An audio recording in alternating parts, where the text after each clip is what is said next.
On my wedding day, my in-laws humiliated my dad in front of 500 guests. They said, "That's not a father. That's garbage." My fiancé chuckled. I stood up, canceled the wedding on the spot. My dad turned to me and whispered, "I've been hiding something. I am a billionaire." It was supposed to be the happiest day of my life. The day I walked down the aisle in front of everyone I'd ever known. About to marry the love of my life. But I couldn't stop the feeling that something wasn't right. Something I couldn't put my finger on. The Whitmore estate was as pristine as you would expect for a family like them. Perfect lawns, towering columns, and gold-framed portraits hanging in every hallway. I'd been to their house a few times before, but each visit, it felt like I was stepping into another world, one that didn't quite fit me. I grew up in a small house in Dorchester, just me and my dad. He worked hard, too hard sometimes, just to make sure I didn't go without. But we weren't rich. Not even close. My dad had never complained about it. In fact, he often told me that money couldn't buy what mattered most in life. Each woman had ankle-length hair, but standing there in the middle of that grand hall, I felt it. Felt how little I seemed to belong in a place like this. I glanced over at my fiancé, Jonathan. He was talking with some of his friends from college, laughing at something one of them had said. His charm, his perfect smile. He fit in here, like he was made for this life. But as I watched him, lengthy hair, I realized just how much of our relationship was about fitting into his world, not mine. Dinner was served, and the conversation felt like it always did with his family, polite. Surface level, full of hidden judgments and thinly veiled barbs.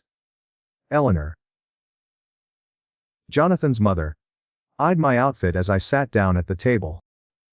I could feel the weight of her gaze, as if she were evaluating every detail of me.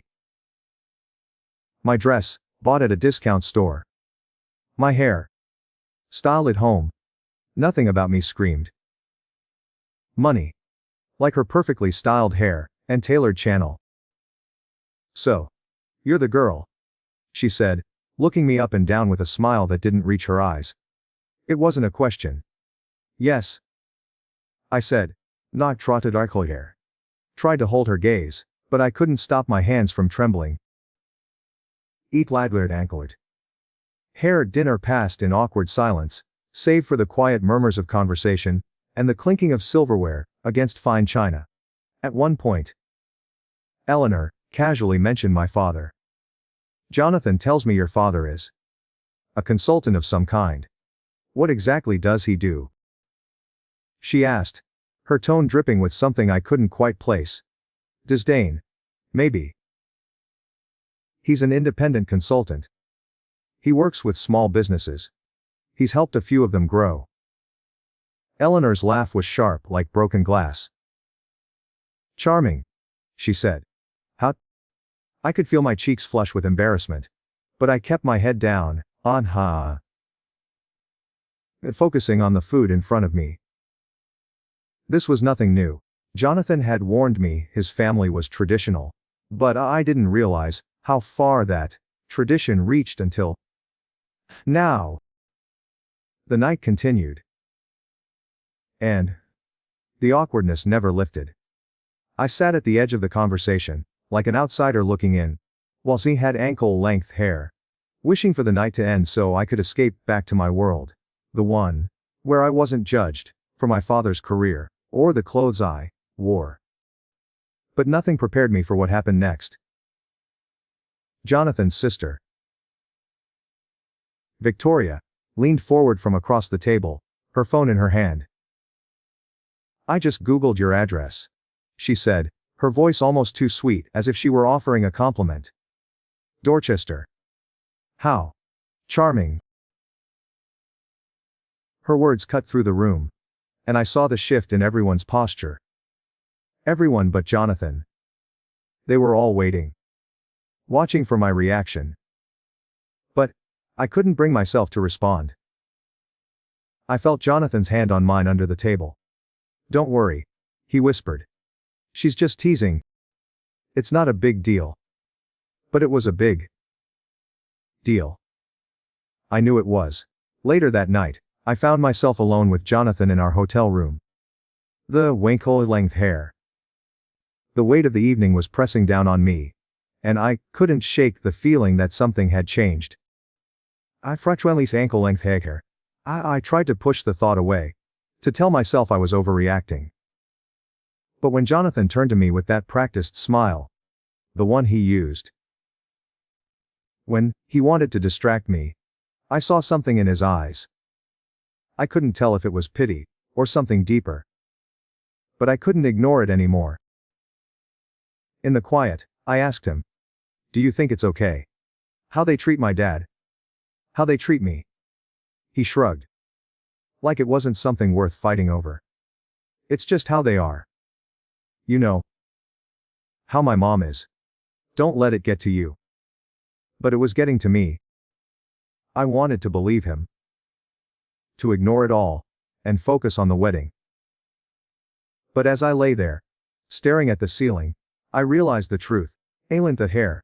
I didn't belong here. I didn't belong in their world. And that truth would come crashing down sooner than I ever expected. Length hair. The night after the wedding disaster, I found myself sitting in my hotel room, staring out at the city lights. The soft hum of the air conditioning and the faint chatter from the hallway were the only sounds. But inside, my mind was racing, replaying everything that had happened. My father, sitting in the back corner of the room, treated like an outsider.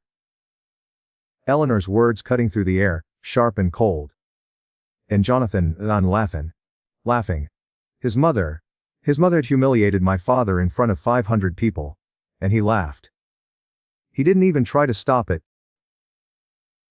I stood up and walked to the window, my reflection staring back at me. Who was I kidding?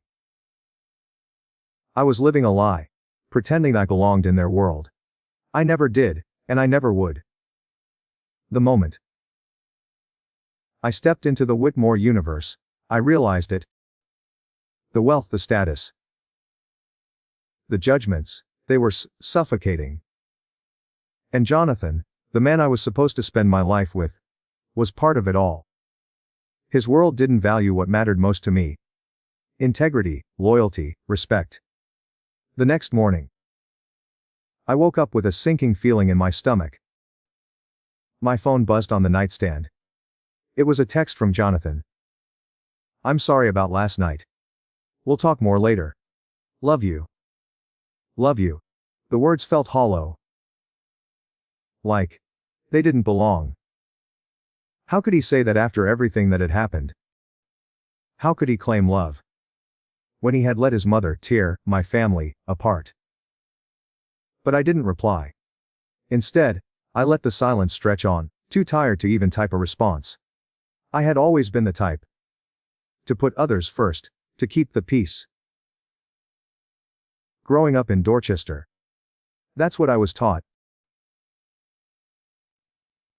My father, a quiet man with worn hands from years of hard work, never asked for anything. He never demanded respect, but he commanded it simply by being who he was. Steadfast, kind, and honest. He'd raised me alone. He'd raised me alone, showing me the value of humility, the importance of doing the right thing, even when no one was watching.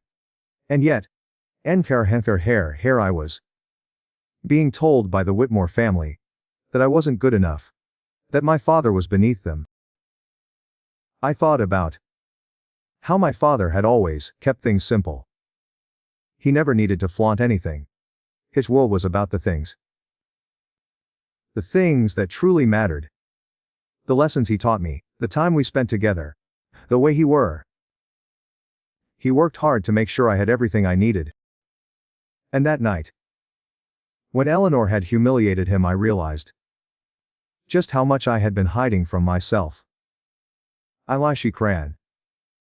I had been so focused on pleasing Jonathan, on fitting into a world I didn't belong in, that I had forgotten who I really was. A knock on the door broke my thoughts. It was Melissa, my best friend and maid of honor. Her face was serious, the kind of look I had come to expect from her whenever something was wrong. "Hey, can we talk?" she asked, stepping inside. I nodded, motioning for her to sit down. She sat on the edge of the bed, hands folded in her lap. "I don't know how to say this, but I think you need to know something." She hesitated, then continued. "Last night, I overheard Victoria talking to some of her friends. She said something about your dad." My stomach dropped. "What did she say?" Melissa sighed, her face tightening with concern. Each woman she was talking about how your dad drove here, in a pickup truck. Like he didn't belong. She made a joke about it. Something about him being out of place. "I'm sorry, Daisy, but I think you need to hear this." Tears welled up in my eyes, but I blinked them away. "So that's it? That's what they think of him?" Melissa looked guilty, but she nodded. "It's worse than you think. They've been talking about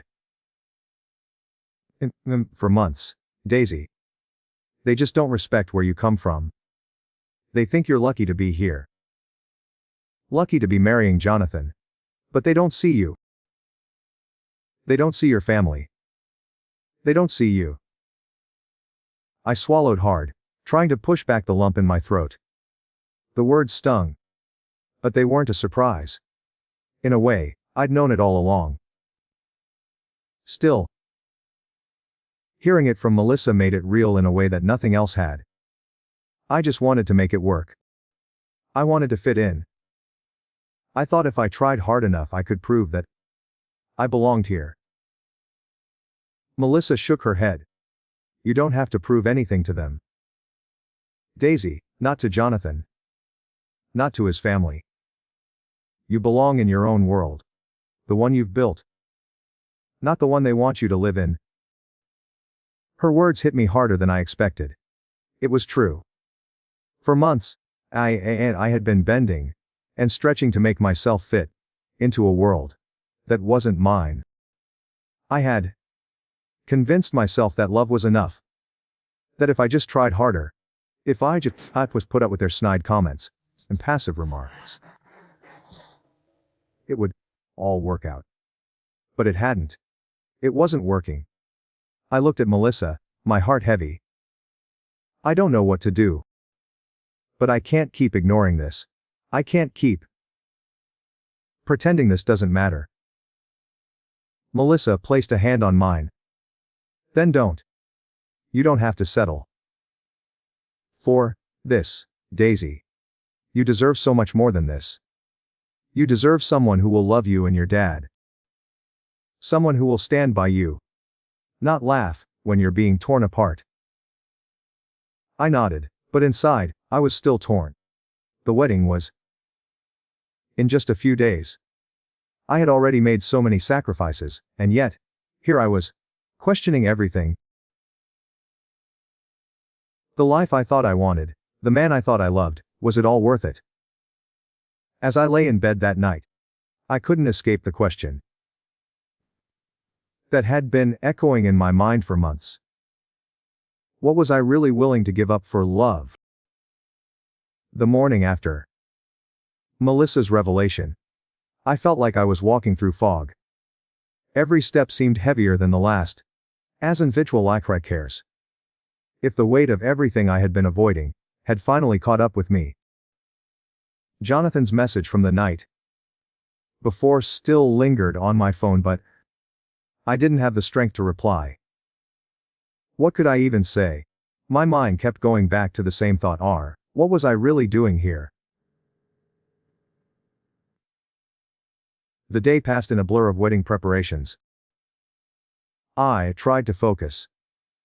Tried to play the part of the excited bride. but it felt like I was floating in someone else's life. While she crackler. Someone I didn't recognize. I couldn't shake the feeling that I was about to make the biggest mistake of my life.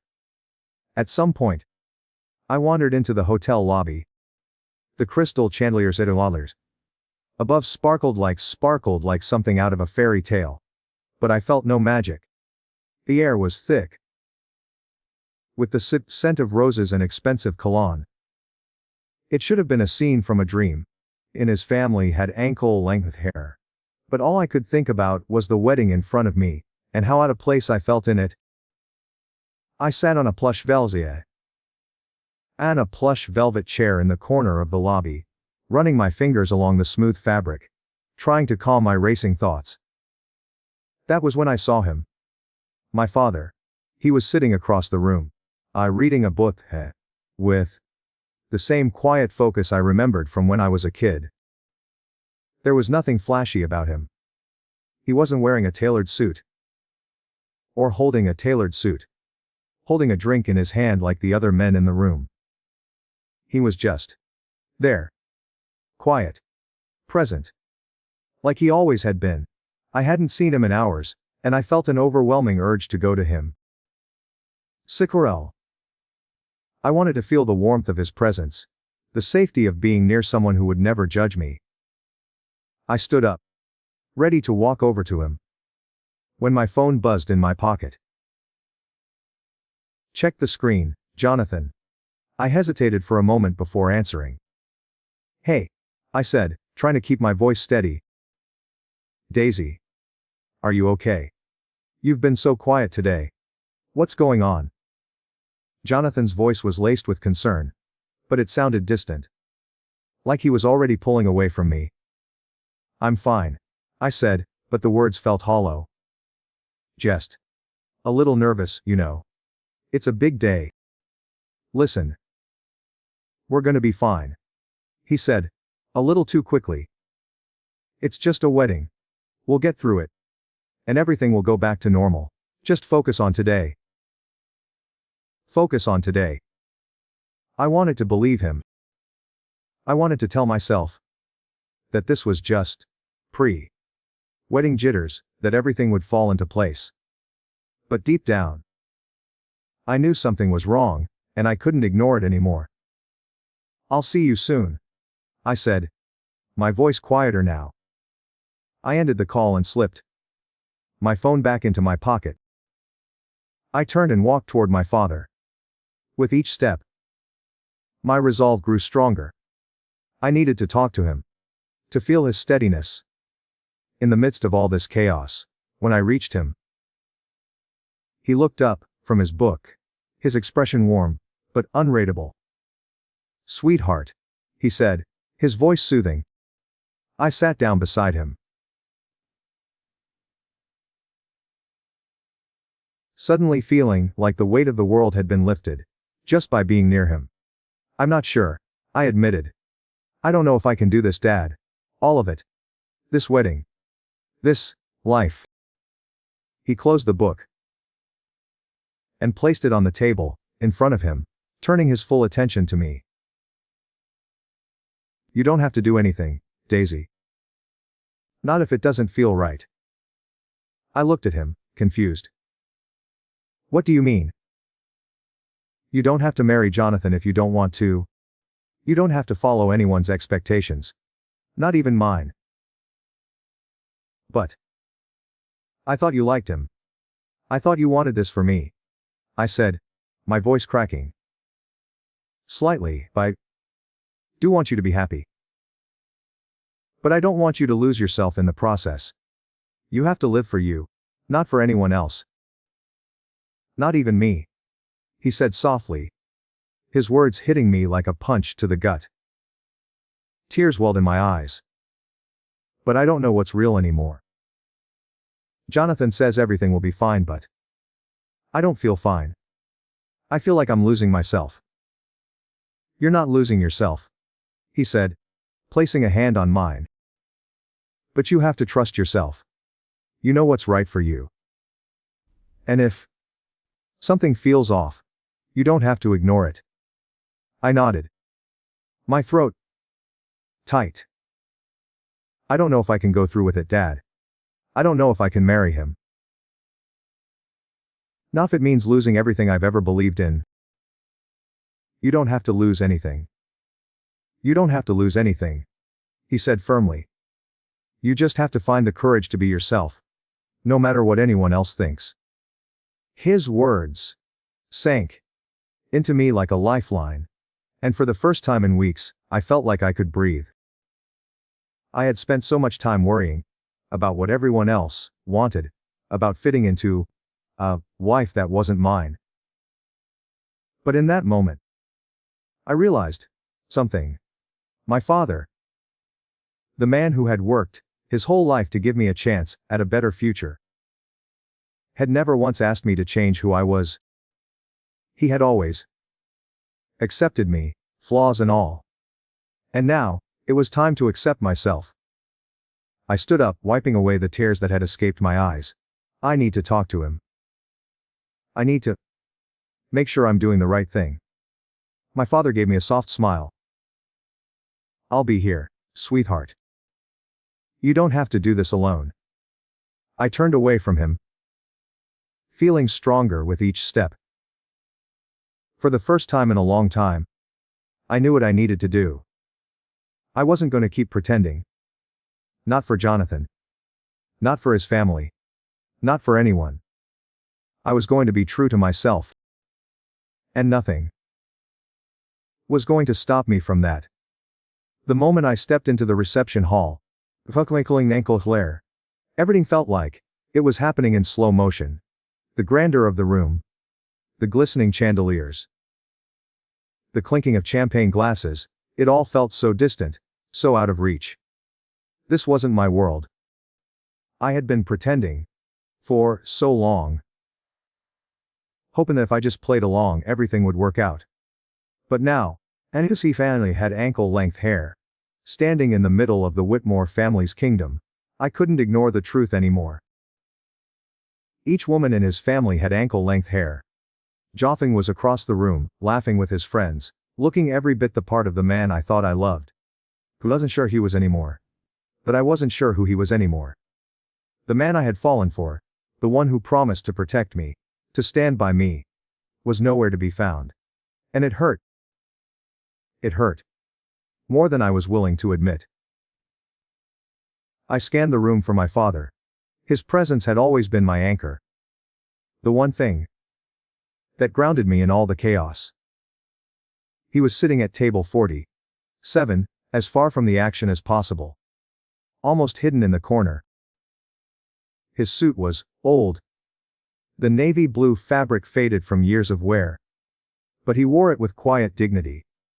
And even from across the room, I could see the pride in his eyes. He wasn't ashamed of who he was, not for a second. I took a deep breath, but before I could make my way over to him, Eleanor's voice cut through the air. Ladies and gentlemen, please. A moment of your attention. The room fell silent. She had that commanding tone. The one that made McVeigh. Everyone stop what they were doing and listen. Today is a momentous occasion for the Whitmore family. My son, Jonathan Harold Whitmore III, has chosen his bride. She paused, letting the applause ripple through the room.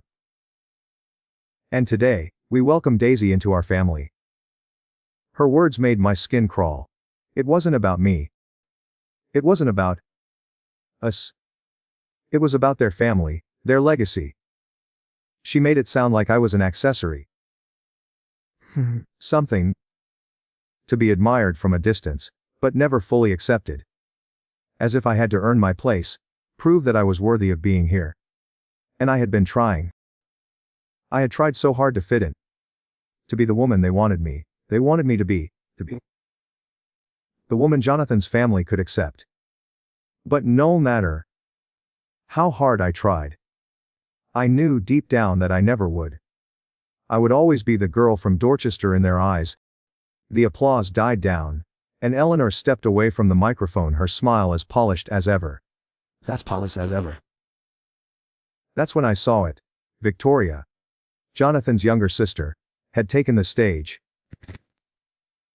Her smile was too wide, too practiced, as she adjusted the microphone.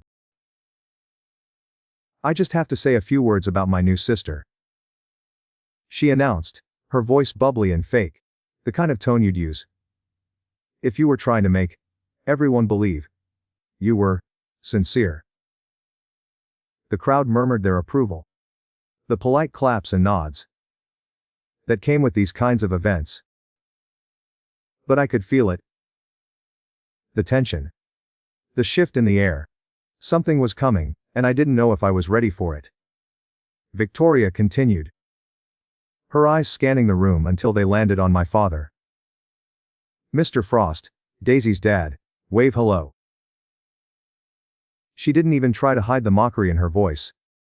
The room went still. I saw my father's hand raise. A polite, almost imperceptible wave. It was the only thing he could do. The only thing he ever did in situations like this. Remain calm, unshaken, even when the world was trying to break him. Victoria didn't stop there. "Mr. Frost is such a character," she said, her voice dripping with sarcasm. "Did you know he drove here tonight in a pickup truck?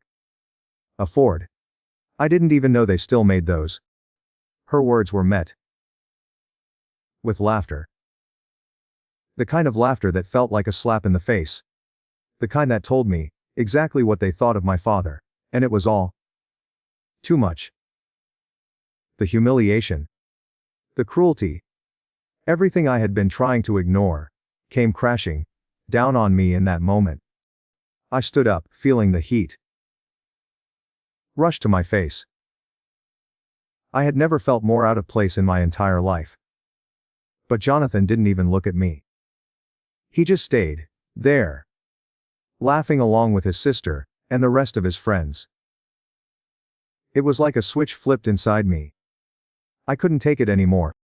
I walked towards the back of the room, toward my father, but before I could get far, Jonathan grabbed my arm. "Baby, relax," he said, his grip tight on my wrist. "She didn't mean it like that. Don't make a scene." But it wasn't about making a scene. It was about the fact that he was standing there, watching his mother tear apart my family, and not saying a word. Not a single word to defend me. To defend my father. He was too busy trying to protect his reputation. Too busy trying to please everyone around him. I pulled my arm out of his grip, turning to face him. "You think this is okay?" My voice was shaking now, a mix of anger and disbelief. "You think it's okay for your sister to mock my father like that? In front of all these people?" Jonathan looked at me, his face hardening. "Daisy, please," he said, his voice low, almost pleading. "You're making this a bigger deal than it is. Let it go. It's just a joke. You know how she is." "A joke," I repeated, the words tasting bitter on my tongue. "That wasn't a joke. That was humiliation. And you laughed." He sighed, rolling his eyes. "Don't be dramatic. It's just how things are." "No, Jonathan, it's not just how things are. It's how you let them be." I could feel the tears welling up in my eyes, but I didn't care. "You promised me you'd stand by me. But you didn't. You stood there, and watched my father get torn apart. And you didn't do a damn thing." Jonathan's face twisted, his jaw tightening. "You're making a scene. This is our wedding day. Can't you just get through it? We'll talk later, okay?" I shook my head. The weight of everything pressing down on me. I wasn't going to stand by and let this happen anymore. "No, Jonathan. I'm done." I turned and walked away. Done had not Anglo-Nang. If I was leaving the man I loved, or the version of him that had never really existed. The door to the back hallway slammed behind me as I walked away from Jonathan, my heart pounding in my chest. I didn't even know where I was going. Know where I was going, just somewhere far from the reception, from the people who had treated my father like a joke. From the man I thought I loved but who had failed me in the worst way. I found myself the quiet corridor, near the kitchen, trying to steady my breath, my hands shaking. I needed to get away. I needed space to think. As I rounded a corner, I froze. There he was. My father. Standing by the window, phone pressed to his ear. Speaking in a voice I had never heard before. It was low, controlled, commanding. The soft rustling of his suit jacket echoed in the silence around him. Far stark contrast to the chaos I had just walked away from. I hesitated, not wanting to interrupt him, but curiosity pulled me closer. His words were too clipped, too sharp. They didn't match the man I had known all my life. Yes, I'm aware of the timeline, he said, pausing for a moment, as if listening to someone on the other end. Tell the board Monday works. If they can't wait 48 hours. That's their problem, not mine. My heart skipped a beat. Each woman in his family had ankle-length hair. This wasn't the same man who had driven a rusted truck, who clipped coupons, who had worked his entire life for the little things. I knew my father was successful. He had always been modest, never flaunting his wealth. But this was something else entirely. I stepped forward. My footsteps barely making a sound. He hadn't noticed me yet, too focused on his call. The Singapore deal can wait. I'll be in New York by Tuesday. If necessary. Have Margaret Cross reference the projections with Q2 actuals. He continued. His voice steady and full of authority. I felt a knot in my stomach as his words sank in. Who was he talking to? What was he involved in? I had no idea. I had always thought of him as a humble consultant, a man who had sacrificed so much to give me the life I had. But now, hearing him speak like this, I felt like I didn't know him at all. I stepped closer, trying to make sense of what was happening. His back was still turned to me, but his hand tightened around the phone, as if sensing my presence. I cleared my throat, not sure how to approach him, but my voice came out shaky. Dad. He turned, his expression softening when he saw me. The phone call ended abruptly, and he slipped the device into his pocket, as if the conversation had never happened. He looked at me with that familiar calmness in his eyes. Daisy, he said, his voice gentle. Is everything okay? I didn't know where to start. I wanted to scream, to demand answers. But instead, I asked the question that had been haunting me since the wedding. What are you doing, Dad? What was that? Who were you talking to? His eyes flickered with something I couldn't quite place, regret, maybe, or guilt. He stepped closer, placing a hand on my shoulder. I've been meaning to tell you for a long time, he said quietly. His voice tinged with an emotion I couldn't identify. Blett. I wanted you to grow up normal. I wanted you to find someone who loved you for you, not for what I have. I shook my head.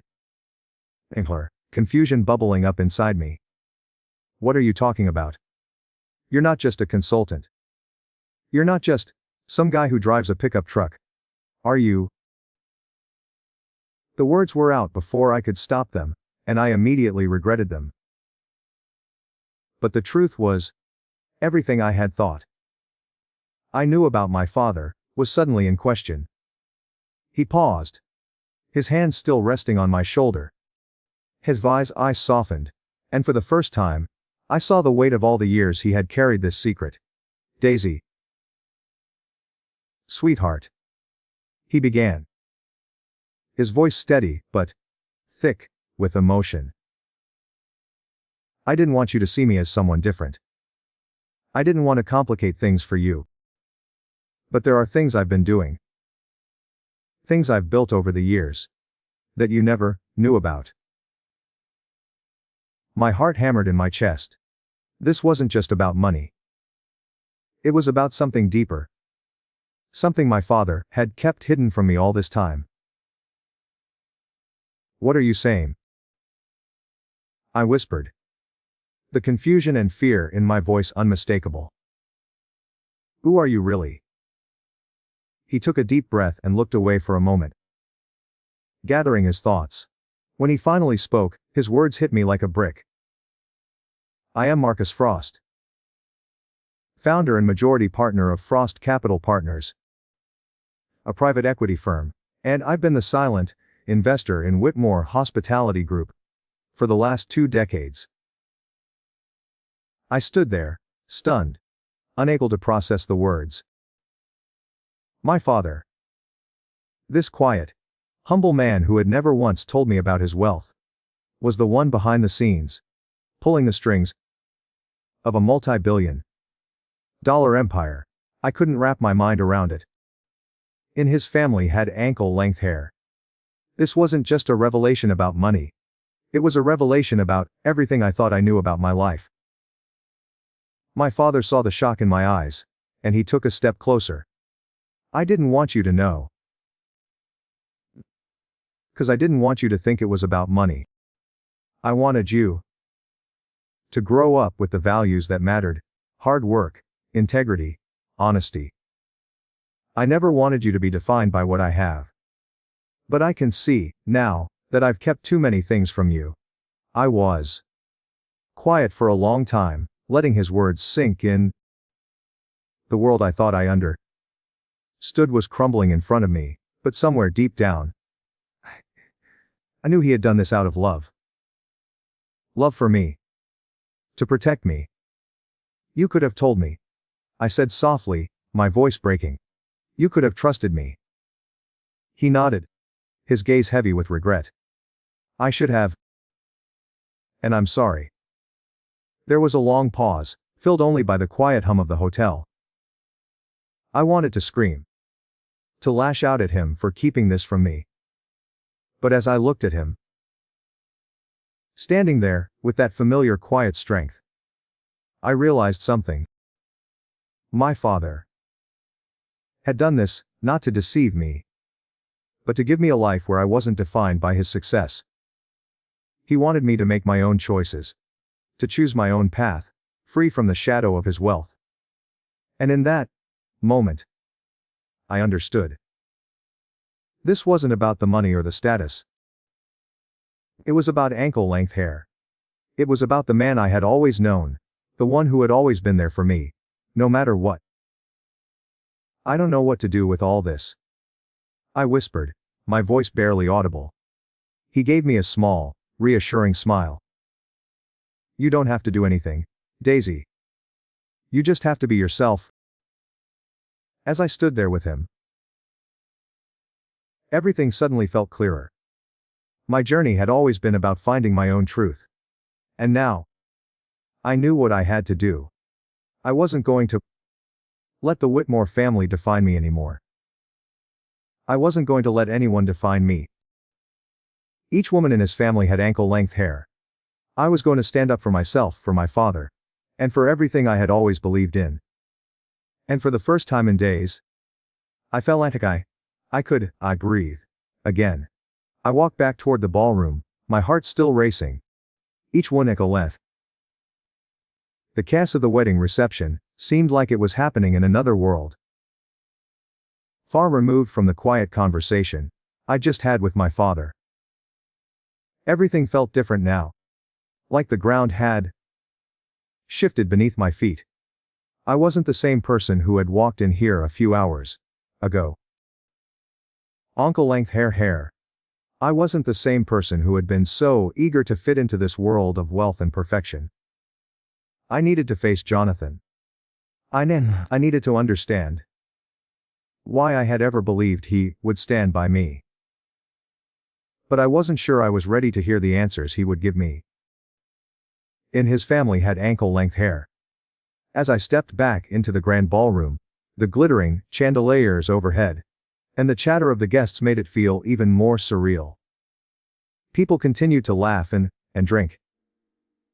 As if nothing had happened. As if my father hadn't been humiliated. As if Jonathan hadn't just stood by, letting it all happen. I spotted Jonathan across the room. Angley had ankle-length hair. Standing near the bar with a group of his friends, the same polished smile on his face that he always wore when he wanted to seem perfect. But I wasn't fooled anymore. I knew who he was. And I knew who he wasn't. And right now, he wasn't the man I needed him to be. I walked over to him, trying to keep my emotions in check, but it was getting harder with every step. My father's words echoed in my mind. You don't have to do anything, Daisy. You just have to be yourself. I needed to be myself. I wasn't going to beg for someone's approval anymore. Jonathan turned. When he saw me approaching, his eyes lighting up as if he thought everything was fine again. Hey, there you are, he said, offering me a drink. You okay? I shook my head, my chest tightening. No. Jonathan. I'm not okay. I'm not okay with how you let your mother treat my father. I'm not okay with how you've been treating me. He stiffened, his face tightening with that familiar defensive look. Daisy. This is just how she is. You know that? She didn't mean anything by it. You're blowing this way out of proportion. I could feel my blood boil. For blowing this out of proportion. Blowing this out of proportion, she called my father garbage, Jonathan. She humiliated him in front of 500 people, and you laughed. How could you just stand there and do nothing? Jonathan's eyes flickered with something that looked like guilt. But his jaw clenched tightly, and his voice came out cold. You're making a scene. I told you, we'll talk about it later. It's our wedding day, for God's sake. I took a step back, my breath catching. No. No more later. You don't get to just brush this off, Jonathan. I need someone who will stand by me when it matters. I need someone who will stand by my father. Not someone who will just sit back and let me get torn apart. I paused, waiting for him to say something, anything. But the silence stretched between us, thick and uncomfortable. He opened his mouth to speak. But I held up my hand, stopping him. You promised to love me, to protect me. But where were you when it mattered? When your mother was hurting me and my family. Jonathan's face twisted in frustration. You don't understand. You don't get how things work in my family. No, I said, my voice shaking but firm. I understand perfectly. You're your family, Jonathan, but I'm not part of it. Not really. Not the way I thought I was. He stared at me. His eyes, searching mine for something. But I couldn't give him what he was looking for. The truth had already sunk in, and there was no turning back. I can't do this anymore, I said, my voice barely above a whisper. I'm done. I turned away from him, my chest tight with the weight of what I was leaving behind. It felt like every part of me was screaming to stop, to go back to the way things were. But I couldn't. I couldn't keep pretending. Not when I knew what I had to do. I made my way toward the back of the ballroom, toward the exit. I needed to get out of here. The eyes of the guests felt like a spotlight, the whispers growing louder as I walked past. But I didn't care anymore. I wasn't going to play by their rules. I wasn't going to be a pawn in their game of power and control. When I reached the doors, I paused, my hand resting on the handle. For a moment, I thought I might turn around. Maybe go back and try to fix things with Jonathan. But then I thought of my father. Sitting alone at that table. Distant from everything that had happened. He hadn't defended himself. He hadn't made a scene. He had just taken it. And for the first time, I understood why. He was protecting me. He had always protected me. Even when I didn't see it. Even when I thought he was just a quiet man with a humble job. He was so much more than that. And now, I knew it was time to stop pretending. To stop pretending to pretending. To stop pretending to be something I wasn't. I pulled the door open and stepped outside. The cool night air hitting my skin, like a breath of fresh air.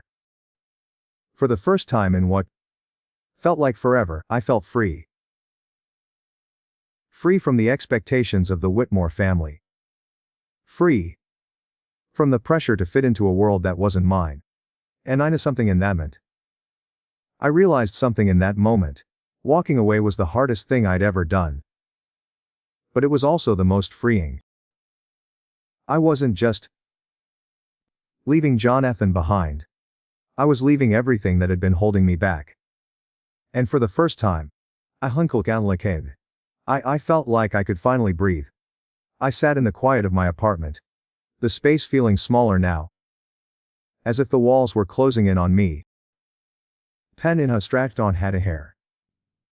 The night had stretched on for hours, and the weight of everything I had walked away from pressed down on me. I thought about the wedding. About Jonathan, and about the decisions I had made. I had walked out of that ballroom, but the truth was, I wasn't sure what was waiting for me on the other side. The silence around me felt thick, almost suffocating. I kept replaying the conversation with my father in my mind. The words he had said to me. In that moment of raw honesty. It revealed so much more than I had expected. It wasn't just about the money, or the business, or the secrets he'd kept. It was about something deeper, something I had missed for all those years. My father had worked so hard he thought I would be proud of. He had never wanted me to define myself by wealth or status, but by the choices I made, the person I became. But I hadn't seen it that way. Wilo's family had ankled hair. I had spent so much time trying to fit into a world that wasn't mine, trying to impress people who would never understand me, never accept me. I ran my hands through my hair. Frustrated. My phone buzzed on the table beside me, and for a moment, I wondered if it was Jonathan. But when I glanced at the screen, it wasn't him. It was a message from Melissa. You okay? It read. I stared at the screen for a long moment, unsure of how to respond. I wanted to tell her everything. To pour out all the confusion and anger that had been swirling inside me. But I didn't have the words. Not yet. Instead, I typed back a simple response. I don't know. I think I'm finally starting to figure things out. Fam. I leaned back in my chair and closed my eyes. The weight of my choices felt heavier now. Leaving Jonathan had been harder than I wanted to admit. Despite everything, I had loved him. Or at least, I had loved the idea of him. But now, I knew the truth. He wasn't the man I thought he was, and that realization had shaken me to my core. The next few days passed in a blur. I spent most of my time in my apartment, trying to make sense of what had happened. The wedding video had gone viral. It was everywhere. Social media was flooded with comments and posts about the Whitmore wedding disaster. Lothar flail there. My father's revelation about his wealth had taken over the headlines, and suddenly, Virtue wasn't just the bride who called off her wedding. I was the woman whose father was worth billions, who had been humiliated in front of 500 people. It felt like everything had exploded at once. The world I had tried to belong to had fallen apart, and in its place there was this new reality. A reality where I was free, yes, but also incredibly exposed. The headlines, the comments, the whispers. It all felt like a wave that was crashing over me. And I wasn't sure if I could swim through it. I spent the next few days trying to find a sense of normalcy, but it wasn't easy. My father's company was everywhere. Frost Capital Partners. The name kept coming up in every conversation I had, in every news report. And yet, I still couldn't quite wrap my head around it. My father, the quiet man who had always kept to himself, had built something massive. But he had never once tried to make me a part of it. He had wanted me to find my own way, to build something for myself. I didn't know what that meant yet. I didn't know what my future looked like without Jonathan, without the Whitmore family. I didn't know what I was supposed to do with the freedom I had claimed for myself. But one thing was clear. I had to make a decision. I couldn't keep living in the shadow of a life that wasn't mine. I couldn't keep pretending to be someone I wasn't. That night, I made a choice. I called the number my father had given me. I needed to start taking control of my own life. I was ready to build something of my own. And maybe, just maybe, it was time to stop running from who I really was. The phone rang a few times before someone picked up. Frost Capital Partners. A woman's voice said on the other end. I took a deep breath. My heart racing. This is Daisy Frost, I said, trying to steady my nerves. I need to speak with someone about starting something of my own. The silence on the other end felt like an eternity before she spoke again. Of course, Miss Frost.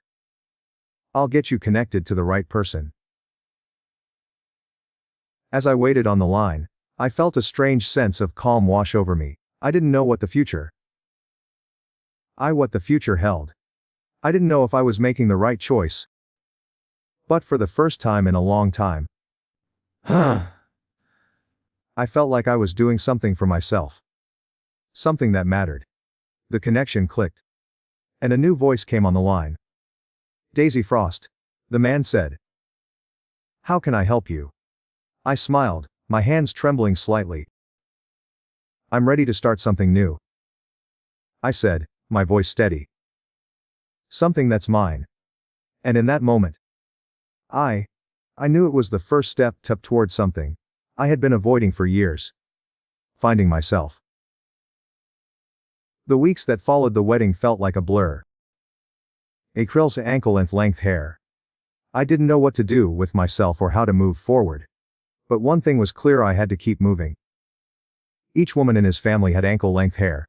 My decision to leave Jonathan behind, to walk away from everything that had felt so secure, was the hardest thing I had ever done. But it was also the right thing. As the days passed, I threw myself into my work, diving into the urban renewal project I had been passionate about for years. I spent hours poring over plans, meeting with contractors, and sketching designs. But the truth was, no matter how busy I kept myself, my mind kept returning to that night, to everything that had happened, and everything I had learned. I hadn't spoken to Jonathan since the wedding.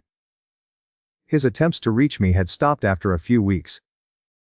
Each one can that. I think he finally understood that I wasn't going to change my mind. And I wasn't. I knew it was over.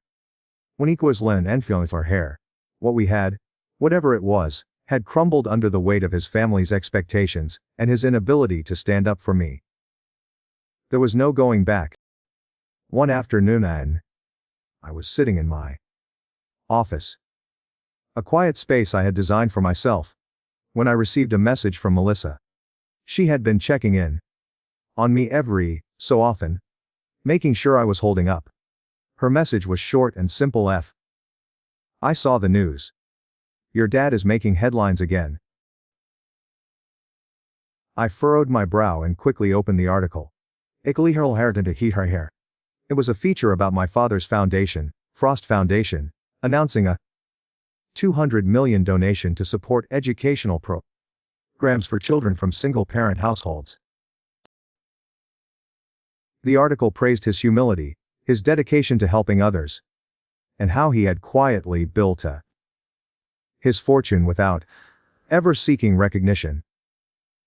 It was everything I had never known about him, and yet, it felt completely in line with who he was. I clicked an ankle length on the link to the interview, where my father spoke candidly about his decision to reveal his wealth. He mentioned me briefly about how he had always tried to protect me from the weight of his success. I wanted her to find her own way, he said, to succeed on her own terms. But in the end, it's not about the money. It's about giving back. A knot formed in my stomach, not out of shame, but of realization. Hafan. My father had done everything right. He had built an empire. Yes, but he had done it on his own terms. He had never tried to force his success on me. He had let me find my own path, even if that meant I had to make mistakes along the way. I smiled to myself, realizing how much I had taken for granted. My father's quiet strength had always been there, just under the surface. He had built everything for us. Not just financially, but emotionally, and it had taken me this long to see it. He hadn't just given me a life. I realized he had given me the freedom to choose my own. If he had ankle-length hair. The next day, I received a call from a business partner about the public park project I had been working on. Ankle-length hair. We were set to start construction, and everything was moving forward. For the first time in months, I felt a sense of calm. I was doing something that was mine. Had ankle-length hair.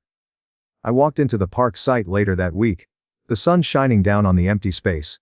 The sounded ankle wind through the trees, and the distant noise of the city felt peaceful, almost surreal. I stood there for a long moment, taking it all in, the vision I had for this space, the legacy I was beginning to build, on my own terms. I thought about the Whitmore family, about Eleanor, about Jonathan, and I realized something. Their world, their expectations, their judgments. None of it mattered anymore. What mattered was what I chose for myself.